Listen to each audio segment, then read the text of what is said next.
14h30, 15h30, l'heure du crime sur RTL. Jean-Alphonse Richard. 36 jeunes filles, toutes brunes, originaires des quatre coins du pays et qui n'ont qu'un seul point commun, avoir croisé Theodore Robert Bundy, le criminel le plus vicieux de l'histoire américaine. Il a sauvagement massacré, après leur avoir fait subir les pires sévices sexuels, ces 36 jeunes femmes âgées de 12 à 22 ans. Bonjour. Avec son visage de gendre idéal, on lui aurait donné le bon Dieu sans confession. Mais c'est bien le diable qui se cachait derrière les traits de Ted Bundy, le plus vertigineux des tueurs en série américains. Avant de passer sur la chaise électrique, il va avouer 30 meurtres en 4 ans d'intense activité. Les autorités ont toujours pensé que le vrai chiffre était bien plus important que cela. La police va avoir du mal à identifier cet individu insoupçonnable qui viole et tue selon un rituel immuable. Il ne s'attaque qu'à des femmes blanches, jeunes, très souvent étudiantes. Il les frappe, les viole, les tue et revient sur les lieux de ses crimes comme s'il visitait le plus sordide des musées. Il va falloir du temps pour arrêter cet assassin intelligent, rusé, qui va multiplier les confidences glaciales et déroutantes, jouant avec le vrai et le faux.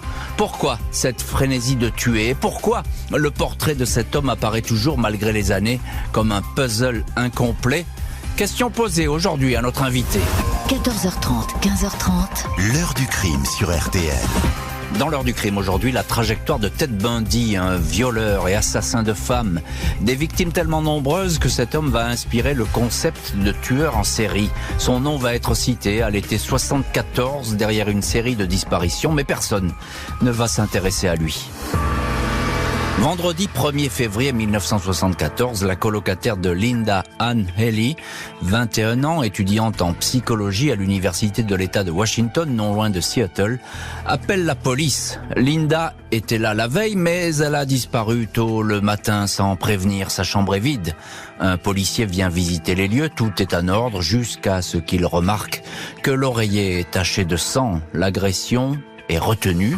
Mais les recherches pour retrouver Linda, 1m70, 52 kilos, cheveux longs bruns avec une raie au milieu, yeux bleus, ces recherches ne donnent rien.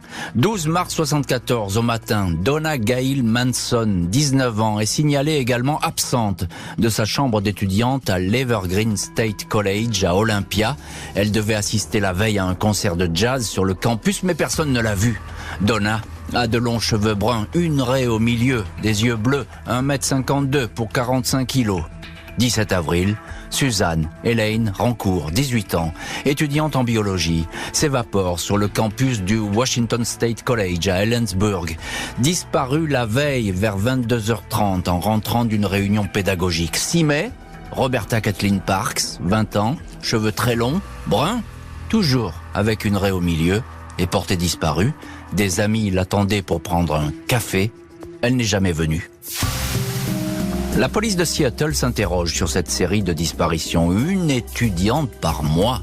Aucune ne se connaissait, mais elles ont toutes le même profil et leurs silhouettes se ressemblent, étrangement.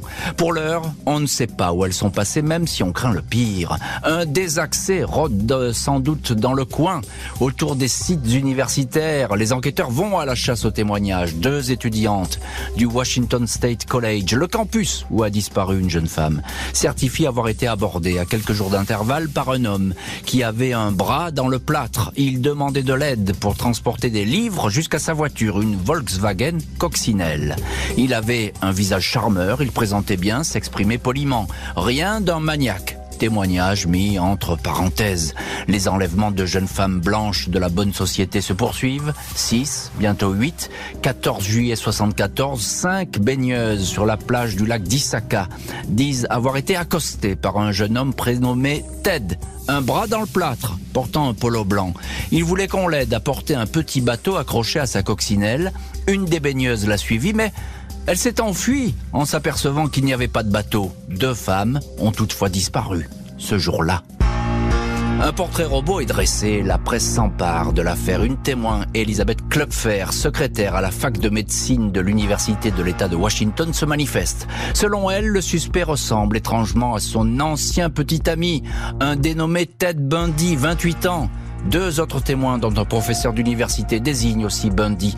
La police croule alors sous les signalements et celui de Bundy, il passe à la trappe. Ce dernier travaille à l'université d'Olympia, à la commission de lutte contre le viol. Il n'est pas inquiété. 6 septembre, les restes des 2 femmes disparues du lac d'Issaka sont retrouvés. 6 mois plus tard, 5 corps en décomposition sont retrouvés à leur tour dans la nature, ceux de 5 étudiantes recherchées. Et voilà donc pour les premiers crimes qui officiellement vont être attribués à Ted Bundy. Je dis officiellement car avec cet homme, la comptabilité macabre des meurtres est tout simplement impossible à établir. Il se peut qu'il ait tué avant. On revient donc à cette année 74 avec cette série de disparitions. On a beaucoup glosé à l'époque là-dessus et même fantasmé parfois. Bonjour Fabien Richard. Bonjour Jean-Alphonse, bonjour aux auditrices et aux auditeurs. Merci beaucoup d'avoir accepté aujourd'hui l'invitation de l'heure du crime et d'être aujourd'hui dans le studio de l'heure du crime. Vous êtes auteur du livre Lady Killer aux éditions Camion Noir et puis co-auteur avec E.G. Hammond du livre Ted Bundy, Mémoire de la bête aux éditions Amazon. Ce qui fait de vous, Fabien Richard, peut-être le meilleur spécialiste français de Ted Bundy.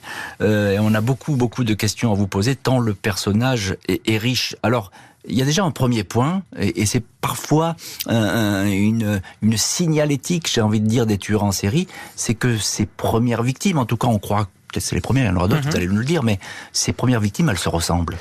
Elles se ressemblent, elles ont toutes le même physique, comme vous le disiez très justement tout à l'heure, de jolies demoiselles, les longs cheveux bruns ou châtain foncé, une raie au milieu de la chevelure, des étudiantes, des filles très intelligentes, très cultivées, et ils s'adressent toujours à chaque fois à ces demoiselles avec beaucoup d'élégance, de classe, dirons-nous d'ailleurs, c'est ce qui les a certainement charmés. Et ça les met en confiance sûrement, toutes ces femmes. Hein. Donc effectivement, il est pas du tout agressif, Bundy. Non, pas du tout agressif. Il a des subterfuges, vous en parliez dans la présentation initiale. Parfois, il les aborde avec un plâtre qu'il a au bras, parfois avec des béquilles, puisqu'il aurait une jambe cassée. Parfois, il leur dit tout simplement bonjour, il essaye de les draguer, de les charmer sur les campus universitaires. C'est peut-être le stéréotype même du jeune homme des années 70, de cette fin des années 60. Il est plutôt beau gosse, c'est un playboy. Hein. Cet aspect et cette époque un peu libertaire, on va dire, après 1969 aux États-Unis, où il y a la liberté de la femme, l'expression d'une liberté que la jeunesse veut exprimer par la sexualité, par la liberté tout simplement, et il est la représentativité de tout ça. Alors Fabien Richard, il y a quelque chose d'important, c'est qu'effectivement il y a une espèce de loi de série qui a l'air de s'installer. Hein, ce sont des étudiantes qui disparaissent les unes après les autres, une par mois, il faut quand même le signaler. C'est ça. C'est un rythme très intensif même pour des tueurs en série, c'est exceptionnel. Mais il y a quelque chose, c'est qu'à l'époque la notion de tueur en série, elle n'existe pas, on ne sait pas, on ne connaît pas ça. La notion elle n'existe pas. Le premier vrai tueur en série, mais qui sera raconté par la suite, c'est John Wayne Gacy, qu'on connaissait déjà. Le clown, c'est ça. Le fameux clown, voilà, parce qu'il a tué entre 1972 et 1978. Et Stephen Michaud, qui est justement un des journalistes qui a interviewé Bundy pendant qu'il était en prison, l'explique bien, c'est qu'à cette époque-là, dans les années 70, il n'y a pas de mots pour ces tueurs qui tuent de façon calendaire, qui tuent les mêmes profils, qui tuent très souvent en masse, on peut le dire comme ça, hein, voilà. Et il n'y a pas de terminologie, et c'est à ce moment-là que va apparaître le terme de serial killer qui va être inventé par les premiers enquêteurs qui vont justement travailler sur le cas de Ted Bundy et sur d'autres cas de tueurs en série américains. Et dès lors que ce terme tueur en série va apparaître, évidemment la police elle va s'adapter à ce genre de profil. Effectivement, elle va connaître comment enquêter sur ces gens-là, mais là on n'y est pas. Et effectivement, Ted Bundy il profite de cette espèce de flou.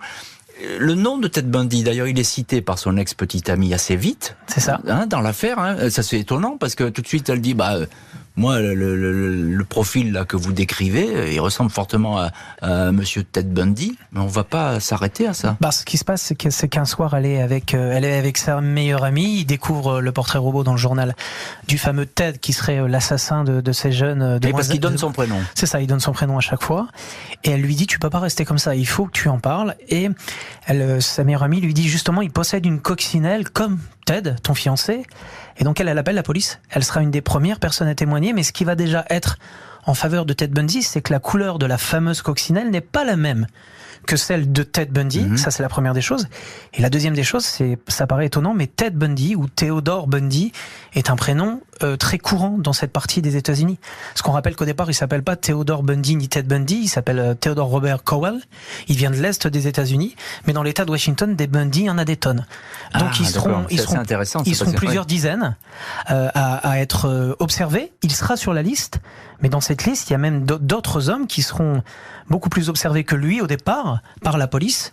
Et finalement, c'est peut-être pour ça qu'il échappera dans les premiers mois à l'enquête et qui réussira à piéger les enquêteurs dans cette course macabre et ces assassinats à la suite. Et des enquêteurs qui, à l'époque, il faut bien le dire, ils travaillent toujours un peu pour eux, comté par comté, commissariat, état par état. Ça communique pas beaucoup. Non, ça communique pas beaucoup. On le dit d'ailleurs autant dans Lady Killer, le premier livre, qui est plutôt qui retrace toute l'histoire du départ jusqu'à la fin, et même dans Ted Bundy, Mémoire de la Bête, où on a interrogé des policiers, des spécialistes.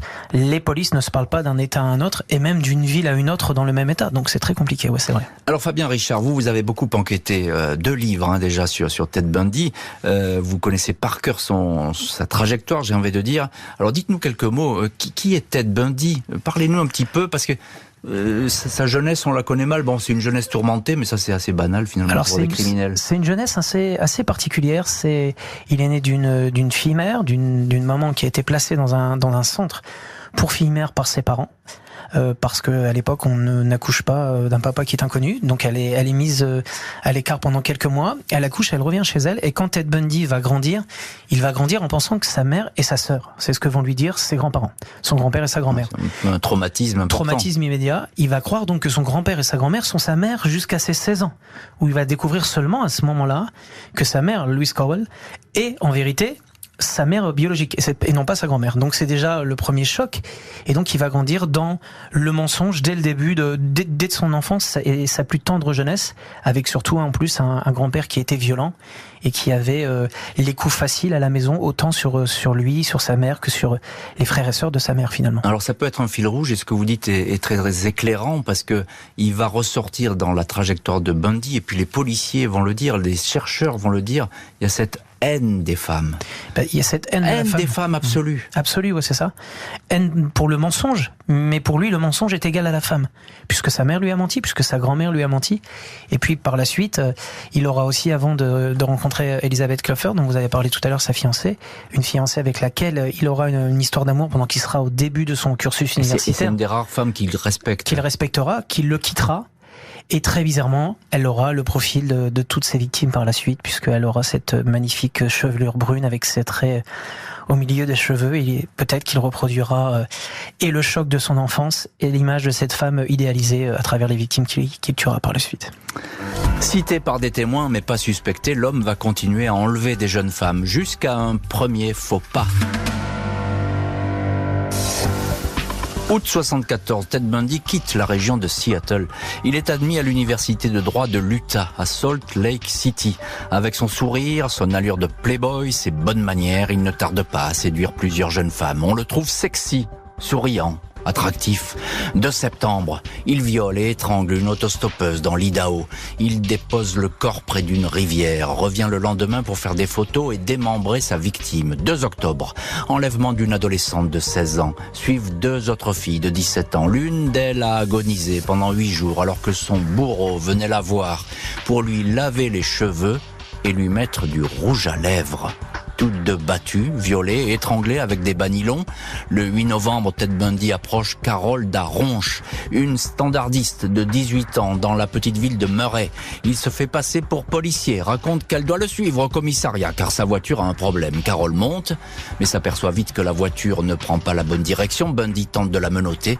J'ai pu ouvrir la portière et m'enfuir. Il m'a poursuivi, on s'est battu. C'est effrayant de savoir à quoi j'ai survécu. J'ai eu beaucoup de chance, témoignera la victime. 1 heure après, Ted Bundy enlève une autre jeune femme. Novembre 74, Elizabeth Cluffer, l'ancienne petite amie de Bundy, recontacte la police. Elle a appris par les journaux les dernières disparitions dans l'Utah. Elle cite à nouveau le nom de Ted Bundy qui vit désormais dans cet état. Un inspecteur recueille sa déposition, mais une nouvelle fois, le procès-verbal finit dans un tiroir. Aucune des femmes qui auraient eu affaire au ravisseur ne reconnaît la photo de Ted Bundy. Les enlèvements, les meurtres se poursuivent de plus belle. Une hémorragie que rien ne semble pouvoir arrêter. Parmi les victimes, une petite fille de 12 ans, noyée dans la baignoire d'une chambre d'hôtel puis jetée dans une rivière. La police de l'État de Washington tente de son côté, avec les moyens de l'époque, de chercher les points communs à tous ces meurtres. Il s'avère que le prénom Ted revient en boucle, tout comme la présence d'une coccinelle Volkswagen sur les lieux des crimes. Printemps 75, Ted Bundy est enfin considéré comme le suspect numéro 1, mais le signalement n'est pas tout de suite diffusé. 16 août 75, une patrouille de police repère les allées et venues incessantes d'une coccinelle bleu ciel dans une banlieue de Salt Lake City.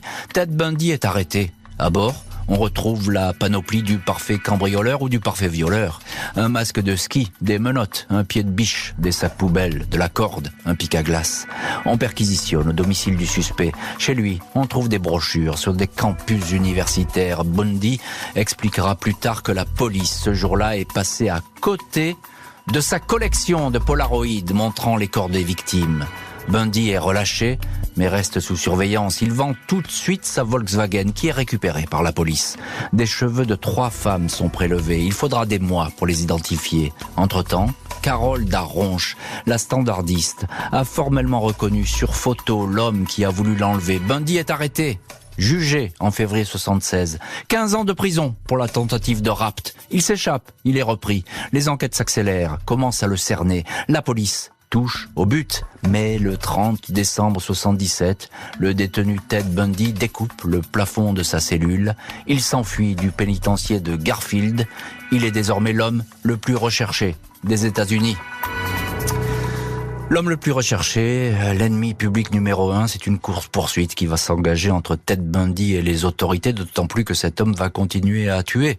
Dans sa fuite, il a tué un automobiliste tout de suite pour lui voler sa voiture et puis, eh bien, les meurtres vont continuer. Fabien Richard, on vous retrouve dans cette heure du crime. Vous connaissez parfaitement la trajectoire de Ted Bundy. Vous avez écrit 2 livres là-dessus, Lady Killer aux éditions Camion Noir et puis avec E.G. Hammond, le livre Ted Bundy, Mémoire de la bête qui est paru aux éditions Amazon. Ce sont 2 ouvrages passionnants et qui on cerne parfaitement le personnage. Alors il y a quelque chose qui m'a beaucoup frappé lorsque j'ai préparé cette émission, c'est que lorsqu'il tente d'enlever Carole Darronche, qui va être décisive, elle, parce qu'elle va le reconnaître, ça va être vraiment la première femme à le reconnaître, elle réussit à s'échapper, mais tout de suite, 1 heure après, il enlève une jeune femme de 17 ans. On a perdu la tête, là. C'est du jamais vu en matière de tueur en série. C'est le chasseur qui ne peut jamais s'arrêter. Ça veut dire il le dira en 1976. Il avait déjà été interrogé par un psychiatre. Al Carlyle, d'ailleurs, dont la fille témoigne dans le 2e livre, Ted Bundy, Mémoire de la bête. Il avait cet effet où il ne pouvait pas s'arrêter. C'est-à-dire que quand il n'avait pas commis un meurtre qu'il désirait plus que tout réaliser, il fallait qu'il trouve quelqu'un à tuer. Et c'est pour ça d'ailleurs qu'il tuera cette jeune demoiselle à quelques kilomètres de la ville de Carole Darronche, à peine quelques heures après avoir malheureusement raté son coup en ne pouvant pas assassiner la première, parce qu'elle a réussi à s'échapper de sa voiture et de son véhicule, comme vous l'expliquiez. Je pense que c'est unique dans l'histoire des tueurs en série. Il n'y a jamais eu de rebond, c'est vrai. On connaît très très peu de tueurs, même les tueurs américains comme Jeffrey Dahmer, etc. Quand ils loupaient leur coup, ils rentraient chez eux et ça se passait quelques jours plus tard. Il se faisait oublier, puis quelques jours plus tard, il réapparaissait. C'est ça, il est dans la pénombre un peu. Mais lui, tout de suite et immédiatement. Et d'ailleurs, vous citiez tout à l'heure dans la présentation les meurtres, par exemple, d'Issaquah. Ça sera la même chose au lac d'Issaquah. Il enlèvera une première demoiselle sur le parking devant 40 000 personnes. Je dis bien 40 000 personnes. Ce jour-là, réunis autour du lac, sur la plage. Il l'emmènera, la tuera et il reviendra quelques heures après enlever une 2e demoiselle pour la tuer à la suite et au même endroit. C'est tout à fait incroyable. Alors, on va pas trop rentrer dans les détails parce qu'ils sont parfois extrêmement sordides. Bien sûr. Mais c'est un tueur en série, donc il y a des rituels. Quels sont-ils, ces rituels? On sait qu'il retourne, par exemple, sur les lieux du crime. Ça aussi, c'est pas banal. Non, ça c'est pas banal. Chez lui, c'est plutôt une répétitivité de la méthodologie, en vérité. D'accord? Il utilise l'élégance. Il est toujours soigné, très souriant. Ça fait partie de sa méthodologie. Son apparence. L'apparence générale, ça fait partie de la méthodologie. Il est rassurant, il fait toujours et il va toujours enlever ses victimes dans des espaces récréatifs, près de bibliothèques, dans des parcs, près de lacs, etc., etc. Et ensuite, dans les détails plus sordides, il y a des choses comme la dépersonnalisation de la victime. C'est d'ailleurs pour ça qu'il les assomme, parce qu'il veut absolument pas avoir à leur parler, parce qu'elle pourrait lui rappeler sa sœur, sa maman, une amie. Donc il veut absolument pas communiquer avec ces demoiselles. Il veut pas qu'il y ait de dialogue, parce qu'il dit sinon ça va rentrer dans sa sphère privée et ça lui rappellera peut-être, par exemple, Elisabeth, sa fiancée. Donc il a absolument pas envie de ça. Et ensuite, les meurtres, dans leur violence et dans tout leur détail et dans ce qui est plus de macabre que vous avez décrit tout à l'heure, il y aura toujours la même méthodologie en les enlevant, en les assommant, en les assassinant, et puis en les violant malheureusement une fois qu'elles auront été assassinées, et en revenant, comme vous le disiez tout à l'heure, sur les lieux des meurtres. Sur les lieux des meurtres, et puis j'ai cité, il leur lave les cheveux avec du shampoing, il les maquille, enfin etc. Ouais. Il y a tout ce rituel qui est absolument atroce. J'ai lu quelque part qu'il n'utilisait pas d'arme à feu parce que ça faisait du bruit. C'est ça. Et donc il est prudent, il est très très méticuleux. Il expliquait en 1974, il explique à des amis dans l'Utah, quand il vient s'y installer, il rigole autour d'un dîner chez lui un soir, et il leur explique qu'il a la méthode parfaite pour pouvoir assassiner des demoiselles sans jamais être suspecté ou arrêté. C'est tout simplement en enlevant une demoiselle dans un lieu, en la tuant dans un autre, en faisant disparaître son corps dans un autre lieu, et puis pour terminer, en faisant disparaître toutes les autres preuves, en les jetant par les fenêtres, la fenêtre de sa voiture dans un sac poubelle. Donc il sait exactement comment faire pour ne pas se faire attraper, parce qu'à chaque fois, d'un comté à un autre, c'est une police différente. Oui. Et à chaque fois, donc, la disparition va être menée par un groupe d'enquêteurs, le meurtre par un groupe d'un autre, etc., etc. Alors, ce qui n'emmènera jamais à être rattrapé. Oui, et ça, vous avez raison de le souligner, parce qu'à l'époque, on se rend pas compte, mais il n'y a pas de connexion entre les polices. Et puis les États-Unis, c'est immense. Donc, effectivement, on se fait même la guerre, parfois, de comté à comté. Donc, c'est assez compliqué. J'ai lu aussi que lorsqu'ils essaient de recouper un petit peu les signalements communs, donc ils trouvent la coccinelle, ils savent que c'est quelqu'un qui est, vous le dites, plutôt élégant, qui se fait prénommer Ted. Ils vont utiliser un système aujourd'hui qui est archaïque, mais il n'y a pas d'ordinateur, donc une espèce de calculatrice, c'est ça? Une espèce de calculatrice. Alors c'est les débuts des systèmes informatiques. Donc ils utilisent une machine qui va leur permettre d'abord de réunir toutes les personnes qui ont une coccinelle. C'est ça. Il faut savoir qu'à l'époque, c'est la voiture la plus vendue aux États-Unis. Plusieurs centaines de milliers de coccinelles. On fait déjà le premier tri. Il y a du travail. Il y a du travail. Et puis après ça, ceux qui s'appellent Théodore, qui ont une coccinelle. Plusieurs encore milliers de personnes. Et puis Théodore Bundy. Mais c'est encore plusieurs centaines de personnes. Donc imaginez-vous, plusieurs centaines de personnes, plusieurs milliers qui ont la même voiture, qui se ressemblent. Et ça fait cette espèce de grand chambard où on n'arrive jamais à retrouver celui qui est l'assassin en vérité, et qui est là au bout de la rue ou dans le pâté de maison à côté et qui nous échappe. Oui, c'est bien de donner ces détails parce qu'on comprend mieux pourquoi cette traque a été si longue finalement. C'est facile aujourd'hui de dire il était là, on connaissait son nom et tout, il avait été dénoncé, on pouvait l'attraper, mais vous le soulignez très bien, c'est pas si simple que ça. Alors, encore un mot Fabien Richard, parce que il y a une femme qui suit à la trace Bundy, on en a parlé évidemment, c'est son ancienne petite amie, c'est Elisabeth Koepfler. Ouais. Alors elle lâche pas. Elle va les voir, les policiers, plusieurs fois. Ouais, alors c'est un petit peu particulier pour Elisabeth Koepfler, parce que en même temps, elle va témoigner dès le début, en faisant ce signalement, comme vous le disiez tout à l'heure, en appelant la police en disant « Il ressemble à mon fiancé, il a la même voiture ». Elle va les appeler plusieurs fois, elle va témoigner, mais dans le même temps, elle ne pourra pas s'empêcher d'aller le voir en prison quasiment de façon régulière, quasiment de façon hebdomadaire. Et même quand il aura été condamné en 1979 et qui sera condamné à la peine de mort et exécuté en 89, on sait qu'elle continuera même d'avoir une correspondance avec lui au-delà de cette époque-là. C'est très troublant parce que c'est elle qui met la police sur la piste, finalement. C'est d'ailleurs, c'est ce qu'il lui dit. Il lui dit, si tu n'avais jamais passé ce premier coup de téléphone,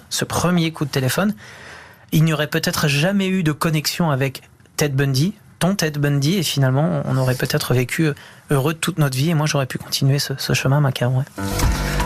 Pour le moment, l'ennemi public numéro 1 est en cavale, sombre petit poussé qu'on va suivre de scène de crime en scène de crime.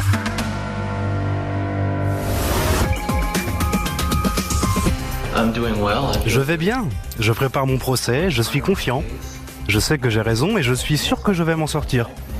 Je n'ai aucun doute. Non, je ne suis pas coupable. Je suis innocent des faits qui me sont reprochés. I am not guilty of the charges which have been filed against me. Heure du crime, où nous retraçons aujourd'hui la trajectoire de l'un des plus impressionnants tueurs en série de l'histoire, Ted Bundy. Beau garçon, intelligent, séducteur, la trentaine et au moins 30 meurtres à son actif. Début 79, il est en cavale. Alors qu'il allait être démasqué, il continue à tuer. 15 janvier 78, 15 jours après s'être enfui de sa prison du Colorado, Ted Bundy est en Floride, à Tallahassee. Il s'est introduit sur le campus de l'université et a rejoint le bâtiment dortoir des étudiantes vers 2h45.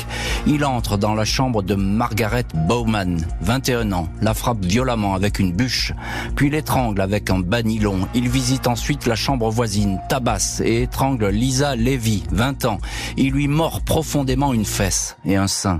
Il attaque 2 autres étudiantes, les frappe jusqu'à leur briser la mâchoire et les dents. Elles auront la vie sauve grâce à une voiture dont les phares balaient la pièce. Bundy s'enfuit. Le massacre a duré 15 minutes. Aucun cri n'a été entendu.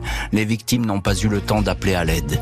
8 février, Diane Leach, 12 ans, est enlevée près de son école à Lake City. On retrouvera son corps 7 semaines plus tard. Le légiste indique alors qu'elle a été violée et égorgée. 15 février, l'officier David Lee de la police de Pensacola, en Floride, arrête une Volkswagen coccinelle pour la contrôler. Le véhicule est signalé volé. Le conducteur a manifestement bu. Il cherche à s'enfuir. Il est maîtrisé. Dans la voiture, des pièces d'identité appartenant à des étudiants d'université et 21 cartes bancaires volées. L'officier Lee conduit le suspect au poste sans savoir que ce Ted Bundy qui lui a dit en roulant « J'aurais voulu que tu me tues » est l'un des 10 fugitifs les plus recherchés du pays. Il était en cavale depuis 46 jours. Il passait le plus clair de ses journées à la plage. Le shérif Ken Katsaris, l'un des premiers à l'interroger, se souvient. C'est un penseur. Il calculait ses mots. Il a commencé à jouer le jeu. Je peux dire que je n'ai jamais vu une telle frénésie de tuer chez un homme. Et on retrouve dans cette heure du crime Fabien Richard qui a écrit 2 livres sur Ted Bundy, Lady Killer aux éditions Camion Noir, et puis avec E.J. Hammond, Ted Bundy, Mémoire de la Bête, qui est paru aux éditions Amazon. Vous connaissez bien Ted Bundy, c'est le moins qu'on puisse dire, Fabien Richard. C'est étonnant parce qu'il s'évade de prison. J'ai dit il va rester 46 jours à peu près en cavale, mais il continue à tuer, ça ne s'arrête pas. Pourtant, il devrait se cacher, il devrait essayer de passer une frontière, il devrait essayer de s'enfuir, mais non, il reste dans le coin et il continue ses basses œuvres. Il se dit que ça va être sympa d'aller au soleil, il traverse le pays, il va en Floride, à la plage. Il commence à participer à des soirées avec des étudiantes avec lesquelles il s'enivre, avec lesquelles il danse un peu.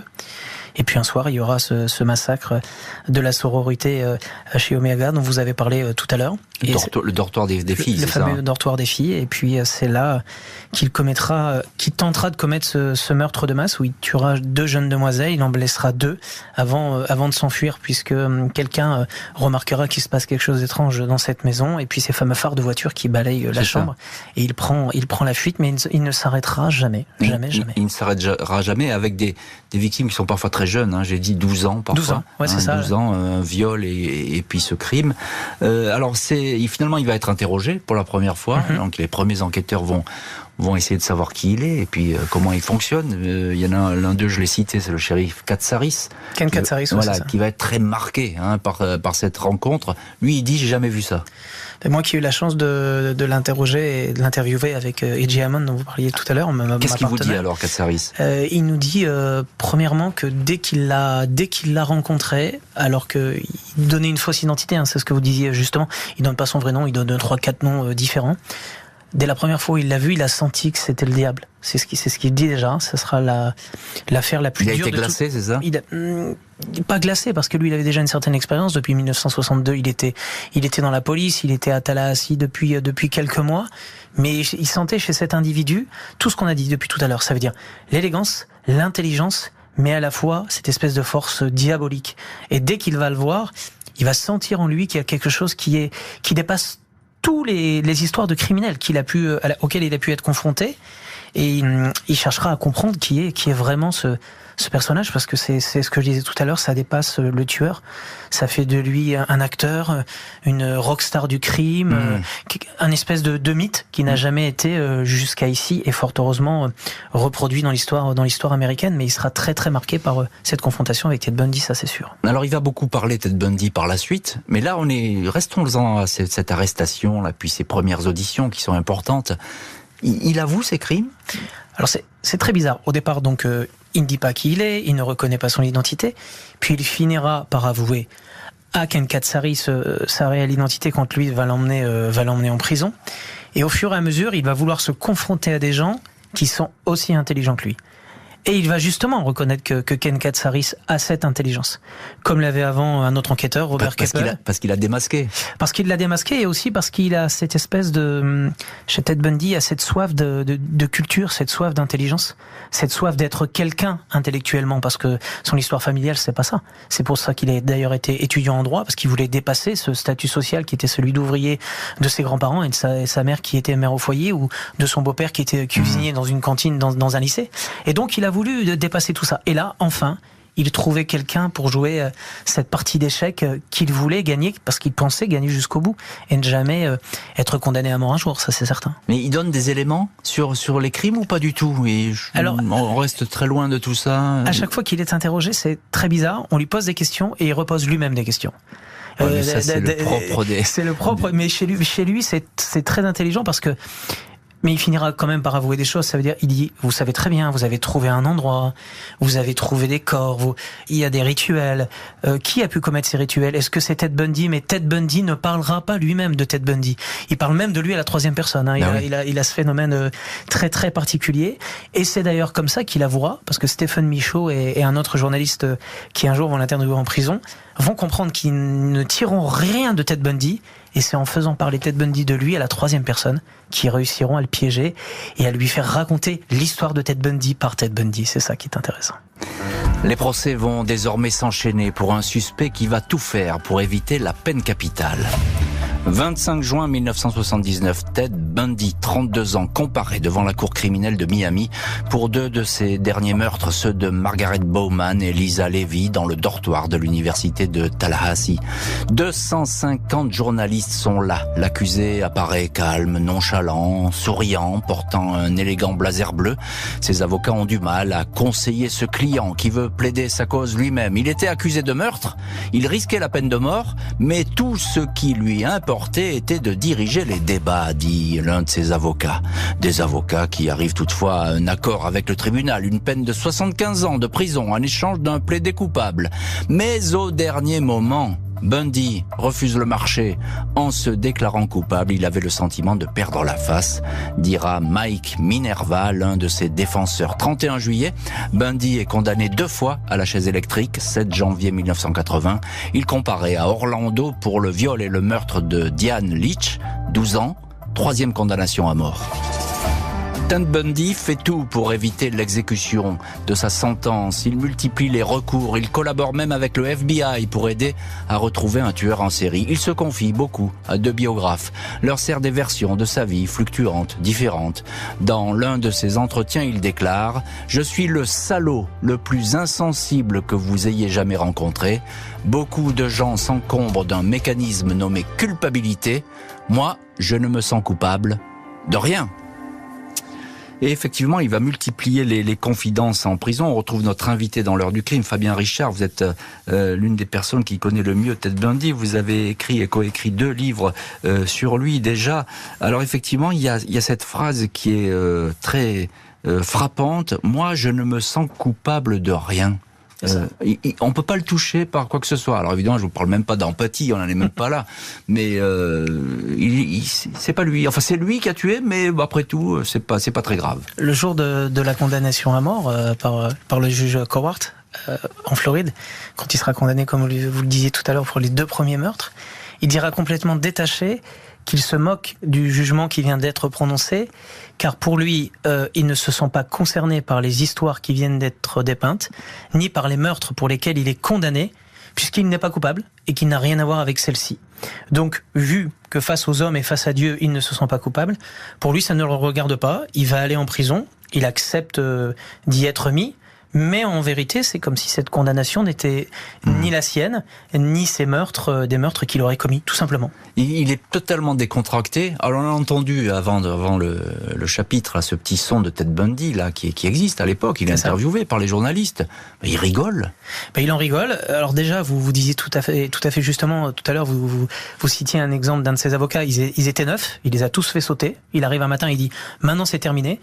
Il arrive avec un grand sourire et à partir de ce moment-là, jusqu'à la fin du procès, c'est grand sourire, signe de main à tout le monde et même parfois il draguera des jeunes femmes qui sont dans le public pour leur prouver qu'ils continuent d'exister en tant qu'hommes. Et il y a beaucoup de femmes dans le public, mais ça c'est souvent le propre avec les tueurs en série, c'est qu'effectivement il y a cette espèce d'attraction qui est d'ailleurs morbide, mais qui existe dans tous les cas. On l'a vu avec Guy Georges, etc. On le voit avec ce genre de personnage.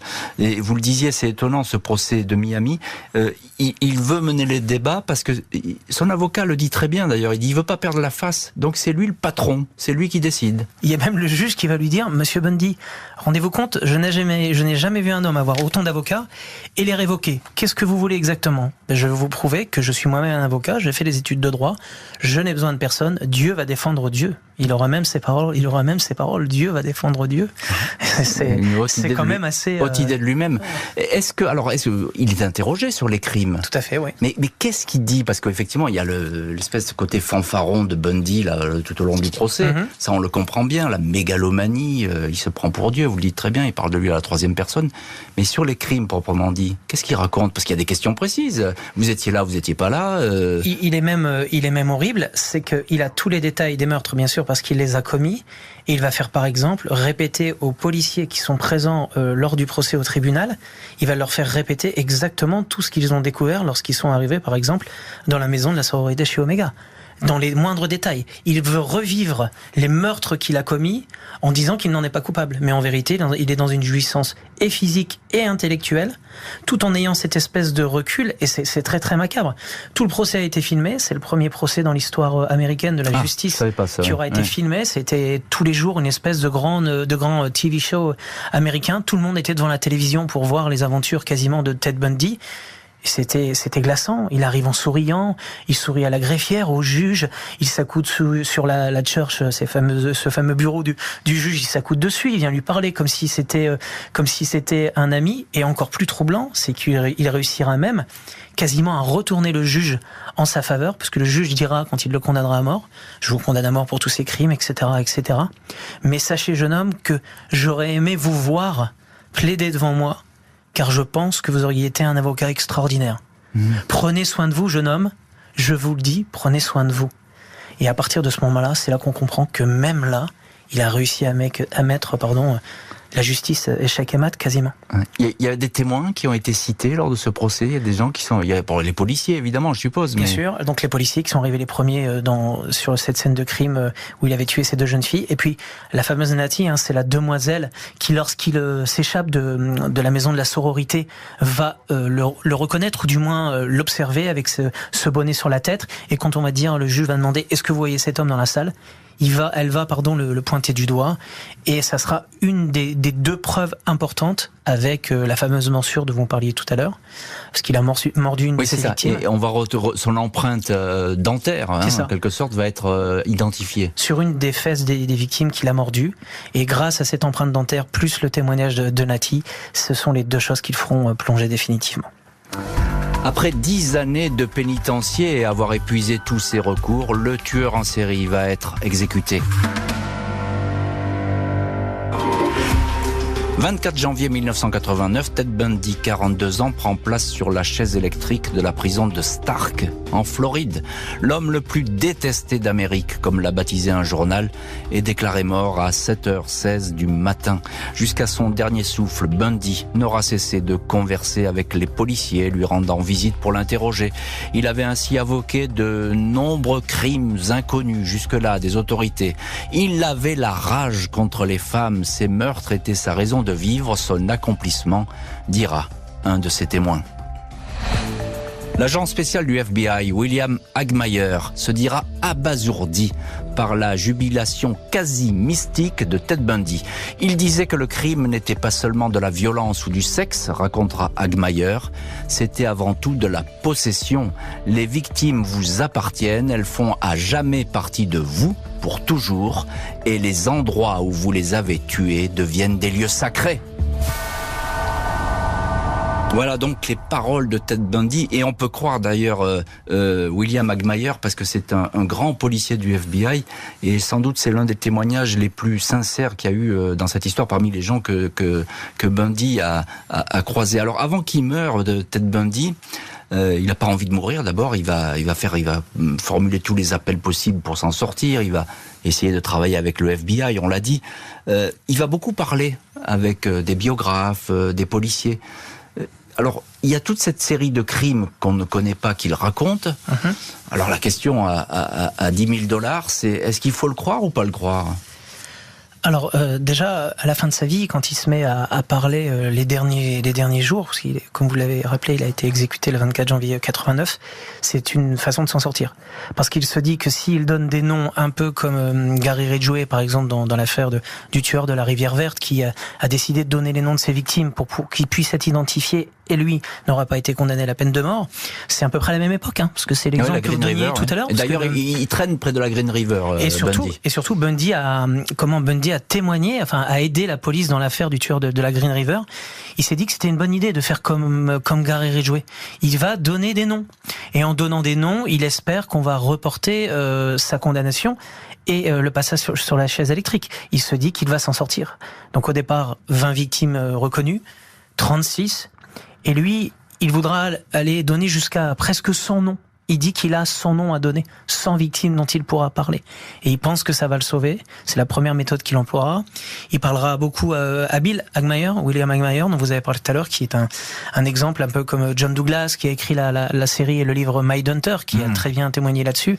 Bill a eu une relation comme Robert Keppel, qui était un autre enquêteur, une relation même d'amitié, je dirais. C'est très bizarre, mais quasiment de confiance en tout cas.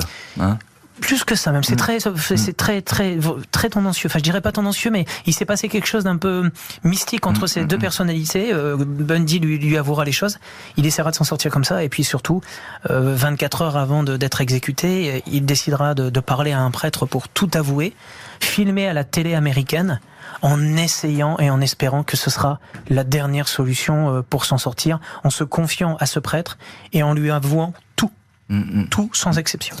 Confession, donc, on peut le dire. Une confession, c'est ça, oui. Combien de victimes ? Est-ce qu'on le sait aujourd'hui ? Alors, aujourd'hui, on lui en attribue 36, complètement précisément, même 37 aujourd'hui. 37 précisément. 37 déjà. Précisément, ça c'est celles qui sont reconnues. Et on dit qu'il serait responsable dans une centaine de meurtres ou de disparitions.